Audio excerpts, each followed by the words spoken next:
Hello, hello. Today's a fantastic day to inspire lives. My name is Jaime G, Raygoza, and welcome to Finding the Unicorn in You, a weekly podcast and where we help individuals discover their inner talents and skills that separate them from the rest. Our goal is to inspire you to find and connect with your inner unicorn. I hope you enjoy this week's show. Today, I have someone that I actually met on TikTok. I began following him roughly like about a year and a half ago. I was so captivated by his videos. He was expressing advocacy about disabilities, about HIV. Not only that, he's also an actor and a writer. He's done a lot of amazing things. I'll let him talk a little bit about himself. Thank you for having me. I'm so glad to be here. My name is Joseph Kibler. I'm an actor, writer, performer. I've been in the entertainment industry now for 13 years. I was born HIV positive and disabled. I started doing theater very early on, which was a place that I found ability to come out about my status. That made me realize that theater and performance was going to be my life. I made it my goal that I would never do anything else. I'm out to wonderful Southern California, and I've been out here now for 13 years, working as an actor, doing commercials, TV, producing films, and writing content. How was it first time you ever booked something? What was the things that came through your head? I had been out in this industry trying in several different ways. I started as an 18-year-old actor with no direction, no clue of what to do, booking student films and shorts and going off of Craigslist. Those were the days. I went to film school to get a better understanding and perspective. I came out the other end. I realized that I couldn't do anything but be an actor. I produced some stuff. First big production that I booked was CSI Cyber to Patricia Arquette. I got to be a hacker on a real set for the first time.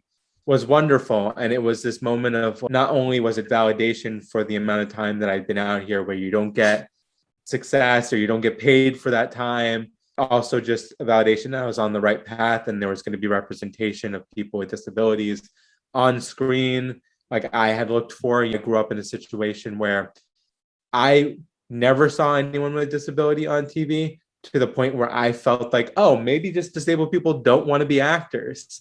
And I could not be further from the truth when I started to come out here and realize, oh, no, there's an active pushback of representation. And when we are on TV, it's usually, I always like to call them very special episodes, where the entire thing is only because we're disabled.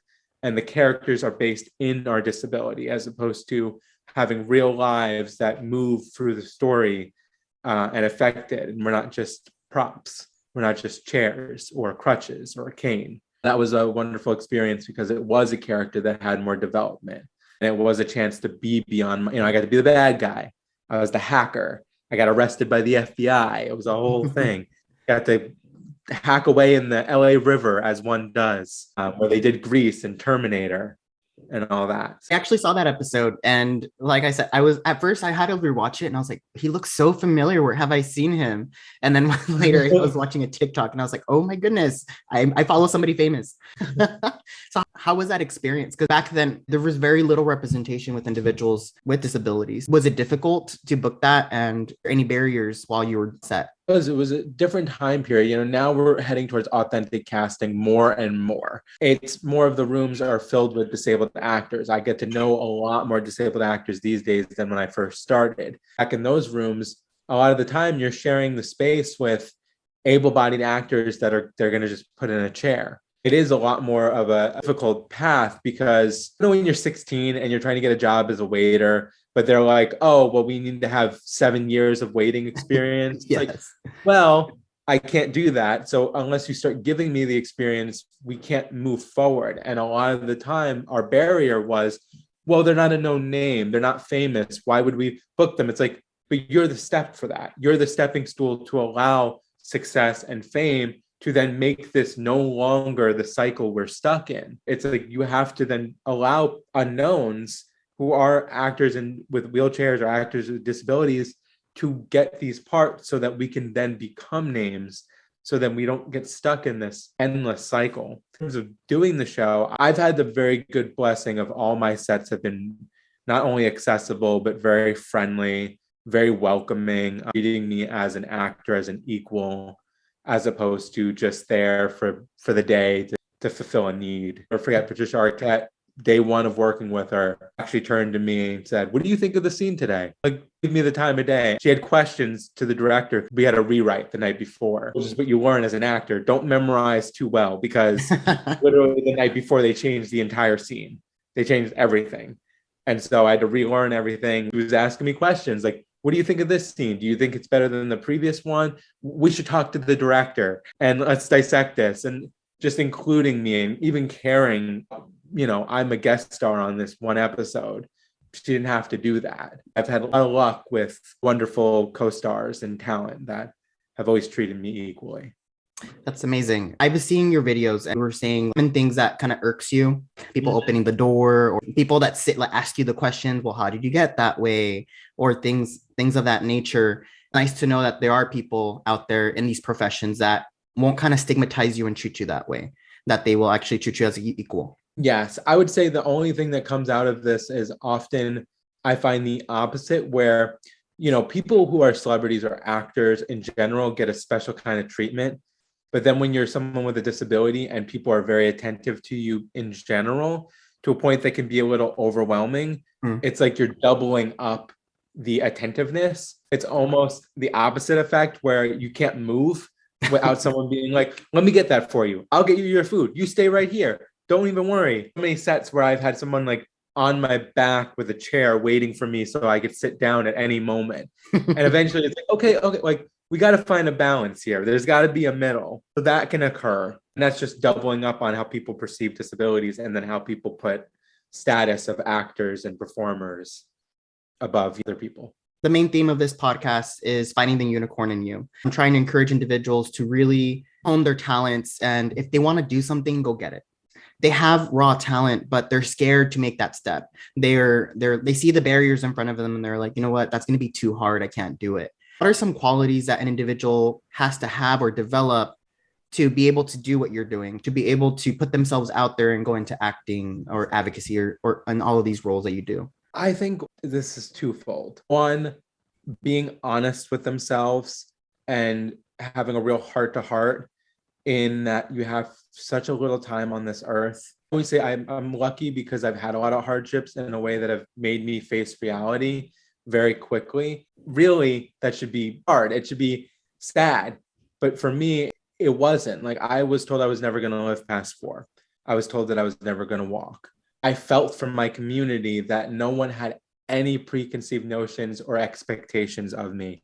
And the fact that I was just alive as a disabled teenager or as a disabled young adult, that was enough for me. And I didn't need to do anything else. I never felt like, I remember having one day when I was 18 and I was trying to find out what I wanted to do with myself, if I wanted to go into acting, if I really wanted to take the leap. And I just remember being in my bedroom and realizing that I could stay here. I could live with my mom. I could stay in this small town and no one's going to be like, Joe really should have done more for himself. Joe really should have been something else. Whereas everyone else in my community, everyone else I went to school with had these pressures, be a doctor, be a lawyer, be something. People looked at me and just said, well, he's been through enough. Let him be. And the reality that no one had expectations of me, no one thought I was able to achieve anything, meant I couldn't fail. Because if no one believes in you, you can't let them down when you succeed. You can only surprise them. In a way, what should have been really hard and should have been kind of sad was actually motivation, because when you have people around you that don't expect you to be anything, you can be anything you want to be. You kind of triggered a memory on. I have ADHD. I was not diagnosed until months ago. So my whole life I've been dealing with these like sporadic thoughts, stutter, not able to talk because my brain was going faster than my mouth. Always struggled more in school than my peers. I had a high school counselor told me, it's okay if you don't make it past high school. Like if you just work at McDonald's, you should be sufficient. And very low expectations, kind of like you said, reminding me of all of that. So it is true, when there's no expectations or low expectation of you to succeed, you can't really fail anybody. You can't fail anybody. And all you can do is set the honesty for yourself and figure out what you want. And in a way that's better, because there's so many people who get projected on of these careers and these goals that from their parents or from their peers. And they spend most of their early 20s going to these colleges and getting these degrees in jobs they don't even want because of such expectations. And when you can free yourself of that and you can free yourself of the pressure of other people, it helps you and allows you to set your own course and set your own timeline of the things you want. And even if it takes a little longer, it's worth it when it's something that you actually care about. How do you put expectations that people do have on you, especially now that you've accomplished so much? How do you still kind of quiet those voices down so they don't influence you to do what they want versus what your heart wants? I try to validate every achievement or every instance of something going well. So like, for instance, anytime I go up for an audition, you get 2% of everything you go up for. That's just the industry. You're going to go up for way more than you ever book in a lifetime. In terms of other career stats, you're going up for maybe 98% of everything you're going up for is just not going to happen for you. You have to do instead is, I do this, I have to remind myself, okay, instead of saying I booked this year, I go, I went up for this. I was available for this. That could have been me. I was one of 3 for this. I was one of 4 for that. That doesn't mean, that's not nothing. Or validating, like, I've gone from a steady career of I'm going up for co-stars to eventually I'm going up for guest stars to I'm going up for recurring guest stars to series regulars to leads. And instead of just being like, but I didn't book it, be like, no, but now when I go into a room, when my agent sends me an audition, it is for this level now. That in itself is an achievement because they're viewing me as somebody who deserves bigger roles. And though I may not be booking that yet, that's where I'm at. And it's just going to take that one booking to then set it off to the next course and to the next thing. Or you send off your script to a festival and you get to the semifinals or finals. Like, making sure that you take a moment, you stay in the moment, and you acknowledge those accomplishments in themselves, or even those little steps towards accomplishing your goals. It's hard. It's hard not to think about the other stuff. I did a social media cleanse for so long. Before a year and a half ago, going on to TikTok, I had removed myself from everything. I got off Facebook. I got off Instagram. I was off Twitter because that negative brain came in, and that competition brain came in, and that comparing yourself and seeing others going up for auditions that you wanted or booking things that you thought you could get. And it's so hard. And I had to remove myself and find the love of the things that I wanted. And when I could go and do an audition and not have to worry about, oh, I didn't post that I went up for this thing today. I didn't do a photo of me getting coffee after this audition. I didn't do a picture of my sides from this audition. I didn't find these other things that were actually removing me from the craft. They were removing me from the moment of being working and doing the thing that I shouldn't have been here. We talked about it earlier. I should have died at 4. I shouldn't be walking. I shouldn't be alive. And now I work as a full-time actor where I get roles and I get auditions and I get to just spend the time developing characters. That in itself is an accomplishment. You spend so much time worrying about everyone else that you lose your own goals and you lose your own growth because you're going past an immeasurable odd. You're going past stats of other people and you don't know their journey. You don't know their path. You cannot compare. It doesn't matter how similar you both are. You're just not that person, and that's okay. All individual, we're all unicorn, we're all unique. We have our own path. And just thinking yourself, I'm a unicorn. I shine my own way. I'm not gonna be able to be the exact same way as that individual that is in my head. I don't lean towards spirituality, but you cannot deny that circumstances and life changes every millisecond. Trying to put yourself in someone else's shoes when elevator door closes, you miss that bus, suddenly your whole life changes because now you met this person that turns out to be the love of your life. And if you had missed that, if you didn't miss that elevator and you got that bus, you wouldn't have met that person. So when you expand and you think about that, you can't be another person. Their path is so specific to them because of these unique instances in our life. You're just wasting your own emotional energy and you're taking away positive energy from yourself. So when you're in public, how do you know when you've come across a unicorn? Is a double-edged sword because I think a lot of the people who are unicorns have this very strong sense of self, Mm-hmm. which is as wonderful as it is. You want everyone to feel that about themselves. And so it's hard not to be a little sad when you find people out in the world that don't have that embrace. And Mm-hmm. you hope that they're going to have that embrace. But when you do, I think the biggest thing is just the confidence. And I don't mean put on confidence. I don't mean charisma that allows you to control a room and be funny. Just a sense of, this is me. I'm going to talk how I want to talk. If you don't like it, if you have a problem with it, that is not my problem. And those are what makes, I think, a unicorn, is somebody who's just so free-willed and so willing to be themselves. And you notice that they're not worried. They're not looking around. They're not seeing, did someone hear what I said there? Did someone think about what I'm wearing right here? Does somebody is upset at me? They're just existing. There's such beauty in that, and everyone deserves to be that way. What has been one of the biggest obstacles or biggest life lessons that you've learned in general? Biggest obstacle was, I think, being as open and free with myself. I think also being a performer, being an actor, you can't pretend to be anyone else unless you know yourself. Mm-hmm. And until you're willing to really know yourself, you're always going to just fall short of that. I grew up where I found out I was born HIV positive, but I found out I was HIV positive when I was 11. And I found out by mistake. Mom hadn't told me yet. And my doctor wasn't in, and we had a different primary that day who didn't know the story, didn't know what my mom had told me or not. He just blurted it out. Mom had to explain to me on the way home. She had to tell me that I couldn't tell anyone. At that time, in the early mid-90s, kids were getting protested against. They were being kicked out of schools. Parents were worried for their own children's safety to be around kids with HIV. She was afraid for me, as that was right at that time. And that's where we were in the world. I had to hold that in. And the way the world works, it's funny. The next week in class, what are we learning? HIV death rates.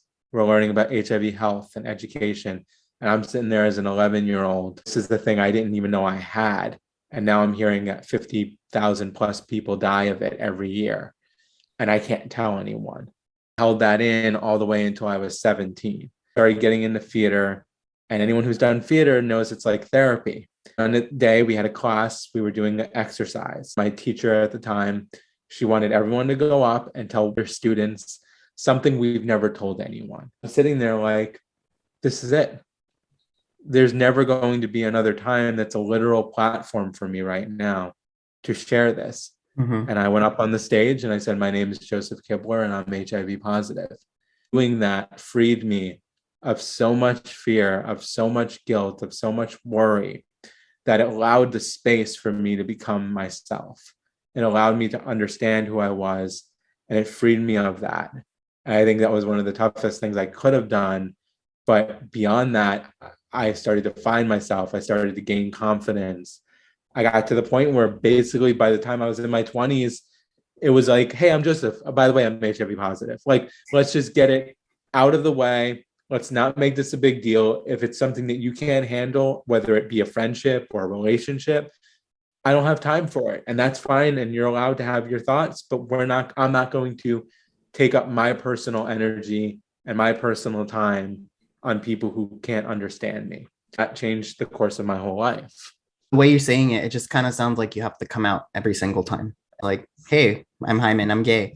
I hate the whispers. Walk into a room and people start seeing your gestures or whatnot, and they're like, is he not? So I do the same thing. I'm just wanting to let everybody know I'm gay. Something about you saying it is more empowering than allowing people to talk about it without your knowledge. You take the power back. You do. Take ownership of it. On that path too, it took me a long time to come out as pansexual because of my HIV. When I finally started to take power in that, and I finally started to see it as a good thing, I was also noticing people's mentality changing towards the stigma of HIV. And I was noticing that people were like, oh, heterosexuality and HIV. I've never thought about it that way. And oh, I didn't realize you could be born with it. And oh, I didn't think of how it affected the heterosexual community. The first time in the world being quote unquote visibly cis and white and heterosexual was actually doing something that was breaking barriers. And the opposite of every other time, this was one moment where it was like, oh, by being that plus HIV positive, I'm actually being different than what the norm is. I fell into that trap because then when I always knew I was pansexual or I was bisexual before pansexual was the term that we kind of evolved into for some people. It was like, oh, if I suddenly start coming out about being bisexual and HIV positive, suddenly those questions that people were going to ask me are now assumed and are now prejudice and stereotypes and stigmas. They're immediately going to be like, got it, you're gay and HIV positive. Suddenly it becomes attacking and it becomes, oh, we're going to figure out your whole story right away. And it doesn't become a moment where they can learn something about breaking barriers and stigmas on HIV. It took me until my early 30s to then be really open about that and like having to come out again in a different way.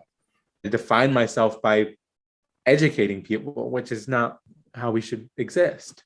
Not only you have a disability, but then you saw that you had HIV, you saw that you were pansexual.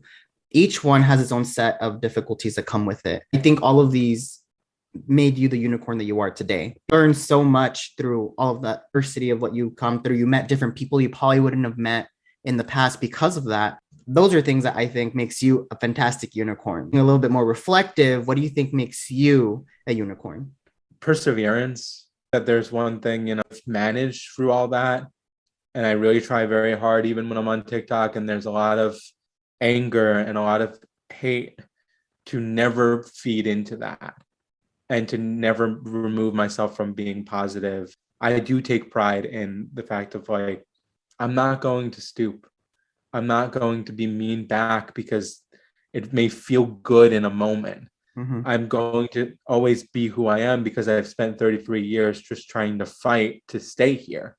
So why would I change my wants, my desires, who I feel my character makeup is, to satisfy a momentary frustration or a momentary troll, not lose my integrity? That does make me unique. I think it's easy to be very bitter and justifiable. And a lot of people would never even be annoyed that I got that way. There's a lot of bitterness and there's a lot of frustration. There's a lot of anger to be had for dealing with these things. So I understand it would be fine. But for me, I think what I find is unique is people's expectation that I'm positive and that I'm still find kindness in people and I'm still willing to take time with people who may not see the same way that we see. Especially with everything that's going on in the world, it's easy to kind of fall into the bitterness, into the corruption. And I feel like it's harder to be kind than it was, or at least in these times right now with the pandemic and everything that's going on. How do you still stay positive and kind? I find that I've always had this sense of balance. So I was born a twin, and my twin brother, John, passed away at 16 months. When we were born, I was always called the content child. I was the content baby. I never cried. I never gave a fuss. I could be held by anyone. John cried, could only be held by my mom. Very particular. He started speaking before I did. His first word was dog. After he passed away, I suddenly was crying all the time. I could only be held by my mom. My first word ended up being dog. And in a lot of ways, I feel like we were very different. And if he had stayed on this earth and he had stayed alive, we would both be two ends of a different coin. I think he had a lot more fight. I think he had a lot more anger at the world. And I feel like in a lot of ways, I've always had the ability to see both sides of something and to see why people can be angry and to understand the rationale of it and to pull myself away from an insecure moment or an illogical moment or a moment of just emotion and say, what is actually happening here? Why is this person actually being this way? What is this really about? I think a lot of that is he's still with me, and there's a balance there of acceptance that we're imperfect, we make mistakes. I was a product of my father's mistakes. I was a product of my father going down a path where he cheated and he ended up being HIV positive and passing it on to my mom unknowingly. He couldn't accept those failures. He saw me being born and my brother being born and him being and passing away. And he saw all these things that he was the cause of. And when you're faced with these really hard moments, you do one of two things. You either pull yourself up and you learn everything and you grow, or you dig yourself deeper. My mom went up, my father went down. He couldn't pull himself out of the shame. And it took me until my 30s to realize he was just a mid 30s guy who was trying and he failed and he couldn't understand those mistakes and he couldn't pull himself out. And it was just easier to lose yourself. And instead of sitting here to blame him, I could blame him every day. I had to acknowledge that we're just imperfect people trying to make it through the world. And sometimes we allow it to really ruin us. It's hard. Life is hard. You don't have to face hardships with hardship. You are allowed to sit back and realize we're all trying. Somebody actually told me a piece of advice that I've been able to remind myself to stay kind. Always assume that anybody that you meet that day is acting the most they can that day.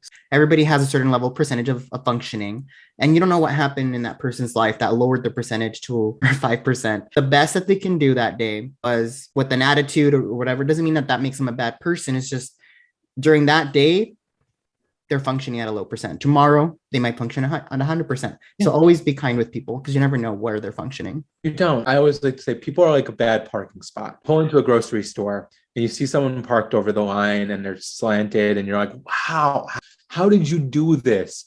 And you realize like there's only one spot left and you have to park next to them. So what do? You're slanted, you're parked over the line. You look like you're really in a bad parking spot. You go into the grocery store, you do your thing. You come out and that person who was parked next to you is gone. And suddenly, what do you look like? You look like you're the person who can't park. Mm-hmm. And we're all just affecting each other in that way all the time, 24/7. And we're not acknowledging what came before us and what came after us. And we have to remind ourselves of that. We have to see that we're all just trying to fit into parking spots together.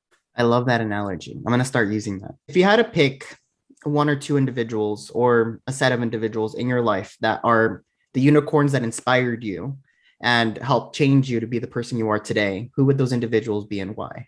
Right off the bat has to be my mom. Watching her basically was a single parent, raising 3 kids and then 2 kids, going back to school when I was in high school to get her degree. When she was younger, she was told, she wanted to be a makeup artist. She wanted to do Broadway makeup and she wanted to do all these things.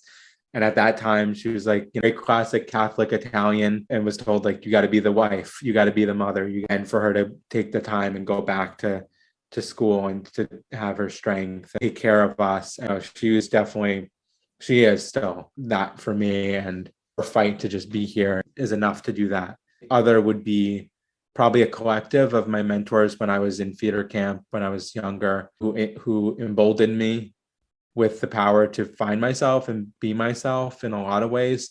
Through Cindy, who was the one who had the theater therapy class that was like, go up and tell the audience about yourself. And through Dennis, who we'll never forget, doing this play. It was called Usher, Fall of the House of Usher. And they did teen theater, but they would do English literature and teen theater. So they would do recreations or retellings of English literature in the form of teen plays. And I'll never forget him giving me as an actor the individuality to say, make your choices. And like, what do you want to do with this character? How do you want to be in this wheelchair? Do you want to be in a wheelchair? Like asking me, involving me in that process. And then flip within that, I would say I was on crutches and I had wanted to get to a cane. And he surprised me by having the entire theater students, all the class, sign this white cane with all their signatures on it. And he handed it to me as a gift on opening night and said, like, whenever you're ready to make that step, we're here for you. And the 3 of them just constantly, I think we don't realize, especially as teens, when we're growing up and we're trying to find ourselves, how much power it is to have an adult say, what do you want? We're so often told, like, this is what you have to be. This is what you should be doing. This is who you should be. So that when you hear or you have somebody in your life that is an adult that you could look to, say, what do you want? What do you want for yourself? Which is the essence of a unicorn. Like, what do you want to find about yourself that is about you, not projections, not paths that your parents didn't take that they had wanted to take, but they had you. And it's not guilt projections. It's not molds from peer pressure. It's someone giving you the power to say, what do you want in this moment? And equally, all three of them did that for me at a time I really needed that. I'll always be thankful for them for that. If you had to give one piece of advice to our listeners that you want to prioritize today, what would it be? It sounds simple, sounds cliche. Be honest. Okay. Be honest. No matter what you're doing in life, whether it is work, love life, yourself, if you're coming at it from honesty, no one can fault you. No one can get upset with you. No one should be able to affect you because you're listening to yourself and you're being honest. And if you're doing that, that's all we have. That's your core. That's who you are. That's your makeup. The worst is when we try to be other people and when we try to do things to appease other people and it still doesn't work out and it still has backlash. So if you're always just coming from a place of honesty, then even if people are upset at you, it's all you can do. You're being true to yourself. So just be honest. Definitely something that's easier said than done. Yes. It's really hard to be vulnerable. And that's something that I constantly tell my staff and the peers my peers, it's you have to be able to live a life with vulnerability and honesty. Because if you're not, then you may seem something that's authentically good seem bad because you're going it the wrong way. Yeah, and you get rewarded with honesty in return. I had done a documentary and I produced a documentary on my life and I put a lot of myself in it and I did a tour of it for a year and a half across the US. And I talked about my story very honestly, very bluntly. And the most surprising thing that I found in that, doing that for a year and a half, doing Q&As, was the amount of people that would come up to me afterward who would talk to me and they would share these things that they've not told their family. They would share that I was a complete stranger. And we talked about parasocial before we came on here. I got full on like 100% honesty from strangers in a vulnerable moment because I chose the path to be vulnerable too. And you can quickly gain friendships, you can gain trust, you can gain a real understanding of each other and empathy for people if you come at it with honesty. I think you'd be surprised really what people are willing to then, the whole like how you're communicating, the level of which you're speaking on changes. It's no longer the same platform. Once you bring honesty and once you bring vulnerability, you shift platforms to your discussions are now in a different place than anyone else's. You're not having egos. You're not having so many things involved in that are actually messing up communication because you don't know that person. So you're projecting. For anybody that wants to watch this documentary, where can they find it and what's it called? So currently we're trying to find distribution again for it, and it's going to be on a new platform very shortly. But you can definitely follow me on TikTok at Joseph A. Kibler for more information on that and other projects. Perfect. Is there any last words or anything else you would like to say right before we close up? Thank you for having me on. And I really appreciate doing this kind of stuff. Highlighting human beings in general is a wonderful thing to do. Thank you. And I appreciate you taking the time out of your busy schedule to come here. Any of the listeners, if you like Joe said, want to follow his life, feel free to follow him at where again? Joseph A. Kibler on TikTok. Okay, perfect. I hope everyone has a great day and we'll see you next week on next week's episode. Thanks again for listening to Finding the Unicorn in You. I would like to ask you to do 3 things for me. If you have enjoyed this episode or if you are enjoying listening to this podcast, hit the subscribe button and share it with a friend. I have a lot of great guests and content that are coming up in the future and I don't want you to miss a thing. 2, if you have any comments, suggestions, or feedback that you feel would make this podcast better or more engaging, or if you would like to be interviewed for a future episode, feel free to shoot me an email at raygozaconsulting@gmail.com. Lastly, if you like this podcast and would like to support it, we are accepting any donations to help sustain future episodes. There is a link in the description of this episode. Feel free to click it and to donate anything from a cent to your heart's content. All donations are truly appreciated. Thank you again and see you next week for next week's show.